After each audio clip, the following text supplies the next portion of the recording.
રાક્ષસનો વધ. આ પ્રમાણે રાત્રિ ઉલ્લંઘન કરી પ્રાતઃકાલે કોઈ વનમાં આવી પહોંચ્યા. ત્યાં થાકી ગયેલા સર્વે સૂઈ ગયા એટલે પાણીની ઈચ્છાવાળો ભીમસેન ભમતો ભમતો એક મોટા સરોવર પાસે આવ્યો. ક્ષણવાર તેમાં તરી પાણી ભરી જેટલામાં આવ્યો તેટલામાં કોઈક સ્ત્રીને તેણે જોઈ. પ્રથમ તો ક્રૂર શરીરવાળી તે "અરે ઊભો રહે" એમ બોલતી આવી, પણ ભીમને જોઈને સ્ત્રી મોહ પામી ગઈ. તેથી ભીમની પાસે આવી આનંદથી સ્ખલિત વચને અને મૃદુ સ્વરે બોલી, "હે વીર પુરુષ, તમે સાંભળો. આ પર્વત ઉપર હિડમ્બ નામે મારો સહોદર બંધુ રહે છે. હિડમ્બા નામે હું તેની બહેન છું. મારા ભાઈ હિડમ્બને તમારી ગંધ આવવાથી ભક્ષણ કરવા માટે તમને પકડી લાવવા માટે મને મોકલી છે. પણ તમને જોતાં જ મને રતિસુખની ઈચ્છા ઉત્પન્ન થઈ છે. માટે હે દયાલુનાથ, મારી ઉપર પ્રસન્ન થઈને મારું પાણી ગ્રહણ કરો. હું મારી શક્તિથી તમને વનવાસમાં મોટો ઉપકાર કરીશ. માટે હે હૃદયેશ્વર, મારી સાથે વિવાહ કરો." આ પ્રમાણે કહેતી તે હિડમ્બાને ભીમસેને કહ્યું કે એવું બોલ નહીં. વનવાસમાં રહેતા એવા મારે તેવું કામ કરવું યોગ્ય નથી. આવી રીતે ભીમ અને હિડમ્બા વાત કરતા હતા. તેવામાં ભયંકર અને વિકરાળ દ્રષ્ટિવાળો હિડમ્બ ત્યાં આવ્યો. પ્રથમ તો તેણે હસ્તપ્રહારથી પોતાની બહેનને મારવા માંડી. તેથી ભીમસેને ક્રોધ કરીને કહ્યું, "અરે અધમ રાક્ષસ! મને જીત્યા વગર આ બાલાને મારી નજર આગળ કેમ મારે છે?"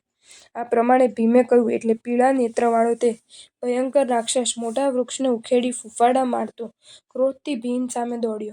ભીમસેન પણ વૃક્ષને ઉખેડી જાણે છત્રવાળો હોય તેમ રોષ પામેલો ને ભયંકર સિંહનાદ કરતો તત્કાલ યુદ્ધ માટે દોડ્યો. તેઓના પરસ્પર સંઘર્ષથી અને ચરણના પાતથી પૃથ્વી અત્યંત કંપાયમાન થઈ.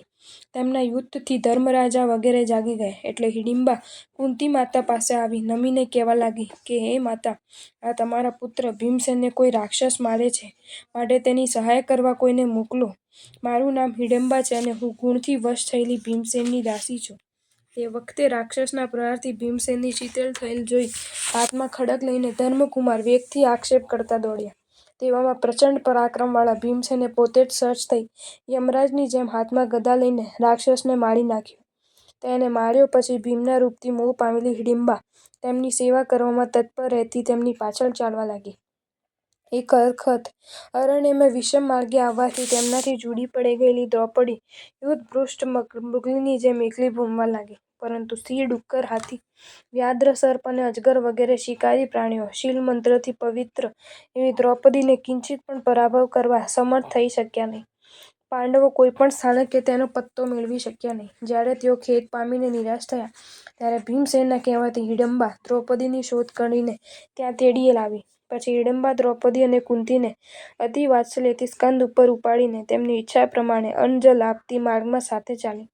તેની ભક્તિથી હર્ષ પામેલા કુંતી અને યુધિષ્ઠિરે તેને ભીમસેન સાથે પરણાવી. પછી ભીમસેન ઉપર અનુરાગિણી હિડિમ્બા માર્ગમાં વિવિધ મહેલો બનાવી ઈચ્છાનુસાર કરી ભીમની સાથે રમવા લાગી. હિડમ્બાના લાવી આપેલા રમતપાન દ્વારા નિશ્ચિંત અને શ્રમરહિત બનેલા પાંડવો બ્રાહ્મણનો વેશ ધરીને ફરતા ફરતા એક ચક્રનગરમાં આવ્યા. ત્યાં દેવશર્મા નામના બ્રાહ્મણને ઘેર નિવાસ કરીને ધર્મપુત્રે વાત્સલ્ય કરનારી હિડમ્બાને કહ્યું, "હે વધૂ, અમારે આવું દુઃખ 12 વર્ષ સુધી નિત્ય સહન કરવાનું છે. માટે હમણે તમે તમારા ઘરે જાઓ." પોતાના જેઠની આવી આજ્ઞાથી હિડામ્બા પોતાને ગર્ભ છે એવું કુંતી માતાને જણાવી અને સમય આવે ત્યારે મને સંભાળવી એમ સૂચના કરી અંતર્હિત થઈ. દેવશર્માને ઘેર નિવાસ કરીને રહેલા પાંડવોએ એક વખત પાડોશમાં રહેતી સ્ત્રીઓના પોકાર અને હાહાકારના વચનો સાંભળ્યા. તેમના દુઃખથી દુઃખી થયેલા ભીમસેને દેવશર્માને પૂછ્યું કે આ તમારું કુટુંબ કેમ શોકાતુર થયું છે? ત્યારે દેવરાજે પોતાના લલાટ ઉપર હાથ મૂકી રુદન કરીને, "અરે દેવ, એ પ્રમાણે નિશાસા મૂકતો આ મારા અભાગ્યથી થયેલું છે" એમ કહેવા લાગ્યો. વળી બોલ્યો કે, "હે મહાભાગ્ય વિપ્ર, આ મારી અકસ્માત પ્રાપ્ત થયેલી વિટંબનાને શરણ વગરનું હું શું કહું? તો પણ હે વત્સલ, સાંભળો. પૂર્વે સિદ્ધ વિદ્યાવાળો અતિ ભયંકર બક રાક્ષસ આકાશમાં શિલા લટકાવીને સંહાર કરવાની ઈચ્છાવાળો અહીં આવ્યો. તે વખતે ભય પોમેલા રાજાએ અને પ્રજાએ શ્રી જિનેશ્વરને સંભાળી પંચપરમેષ્ઠીની સ્તુતિને પઠન કરતા કાયોત્સક કર્યા. તેના પ્રભાવથી તે રાક્ષસ લોકોને પીડવામાં અસમર્થ થયો. તેથી તેણે શાંતાત્મા બની રાજાની આગળ આવીને કહ્યું, "હે રાજન, હું સર્વ લોકોને હણવા ઉદ્યત થયો હતો, પણ તારી જીન ભક્તિથી સંતુષ્ટ થયો છું. માટે હવે મારું એક વાંછિત પૂર્ણ કર. હંમેશા તારે એક મનુષ્ય આપી મને પ્રસન્ન કરો." રાજાએ જ્યારે તેમ કરવું કબૂલ કર્યું ત્યારે તે શિલા હરીને ચાલ્યો ગયો. ત્યાર પછી પ્રતિદિન નવા એક મનુષ્યનું તે ભક્ષણ કરવા લાગ્યો. નગર નિવાસી સર્વજનોના નામની પત્રિકા નાખેલા કળશમાંથી કુમારી કન્યાના હાથે જેના નામની પત્રિકા નીકળે તે પ્રાતઃકાલે રાજાની આજ્ઞાથી રાક્ષસના ભક્ષણને માટે જાય છે. યમરાજાની પત્રિકાની જેમ આજે મારું નામ નીકળ્યું છે. પૂર્વે એક કેવલી ભગવંત અહીં આવ્યા હતા. તેમને રાજાને પૂછ્યું હતું કે આ રાક્ષસનો ક્ષય ક્યારે થશે? ત્યારે તેમને કહ્યું હતું કે તેનો ઘાત પાંડવોથી થશે. અદ્યાપી પાંડવો તો અહીં આવ્યા નહીં, જેથી તેનો નાશ થયો નહીં. માટે આજે મારો નાશ નિર્મિત થઈ ચૂક્યો છે. તેથી બધા શોકાતુર છે. દેવશર્માની વાત સાંભળી તેમજ તેના દુઃખથી દુઃખી થઈને ભીમ વિચારવા લાગ્યો, જ્યાં સુધી મારાથી બીજાની પ્રાણની રક્ષા થતી નથી ત્યાં સુધી મારા બલ, શરીરો, પરાક્રમ અને શાસ્ત્રને ધિક્કાર છે. પ્રત્યેક જંતુ રોગ, શસ્ત્ર, અગ્નિ અને જલાદિ વડે તો સ્વયંમેવ મૃત્યુ પામે છે, પણ ઉત્તમ પુરુષો તો એમ મરણ ન પામતા પરપ્રાણની રક્ષાને માટે પોતાનો દેહ ઉપયોગમાં લે છે.